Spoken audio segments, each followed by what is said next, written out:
नमस्कार, मैं किरनेश कुमार। 18वीं लोकसभा चुनाव के दौरान बिहार ने प्रधानमंत्री नरेंद्र मोदी की परेशानी बढ़ा दी है।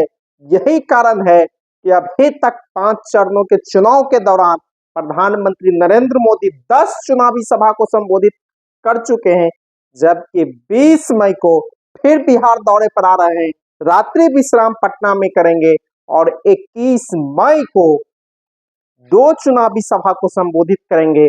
पूर्वी चंपारण और महाराजगंज और सीवान के सीमा पर करेंगे। माने यह छठे चरण की सीटें हैं, लेकिन अभी तक जिन 10 सब चुनावी सभा को संबोधित कर चुके हैं और एक रोड शो कर चुके हैं, इस 10 में से 8 जगह एनडीए की हार तय हो गई है।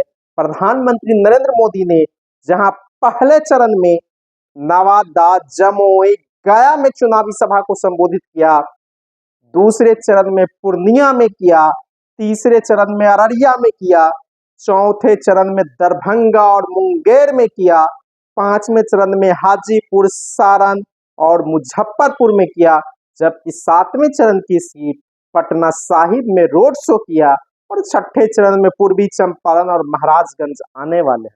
जिस तरह बिहार में एनडीए के खिलाफ गोलबंदी हुई है और आरक्षण और संविधान को बचाने को लेकर जिस तरह अंदर करंट चल रहा है दलितों में, पिछड़ों में, इससे प्रधानमंत्री नरेंद्र मोदी की परेशानी साफ दिखने लगी है।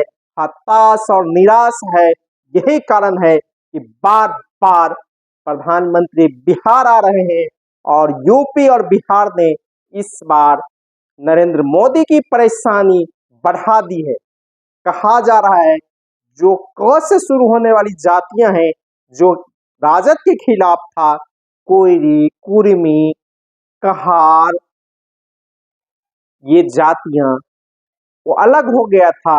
इनमें से बड़ा हिस्सा इस बार महागठबंधन को वोट कर रहा है टूटकर।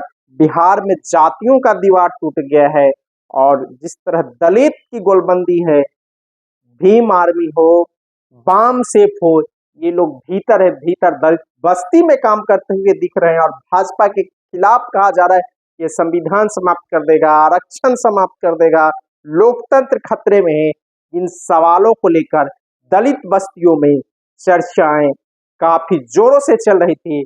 जिस तरह समस्तीपुर लोकसभा सीट में दलितों की बस्ती में कहा जा रहा था कि बीजेपी ने अभी ही समाप्त कर दिया है संविधान, क्योंकि वहां किशोर कुणाल की पुत्रवधू संभावी चुनाव लड़ रही थी, तो कहा जा रहा था कि यहाँ अभी ये संविधान समाप्त। इस तरह दलितों की बस्ती में आम चर्चा थी और बीजेपी के लोग जिस तरह संविधान और आरक्षण को लेकर वक्तव्य दिए हैं, बयान दिए हैं, इसके बाद दलितों में गोलबंदी हुई है और दलित बिहार, यूपी सहित पूरे देश में एनडीए के खिलाफ चले गए हैं।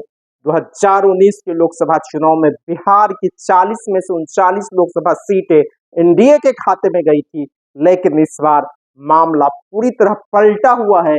कहा जा रहा है बिहार में 25 से ज्यादा सीटें महागठबंधन जीतेगा। अभी तक जो चुनाव हुए हैं 19 लोकसभा सीटों पर, इस 19 में 14 से 16 लोकसभा सीटों पर महागठबंधन की जीत तय हो गई है। जिन सीटों पर 5वें चरण में 5 सीटों पर 20 मई को चुनाव होने हैं, सारण, हाजीपुर, दरभंगा, सीतामढ़ी, मुजफ्फरपुर, सीतामढ़ी और सारण की रिजल्ट अभी ही क्लियर है।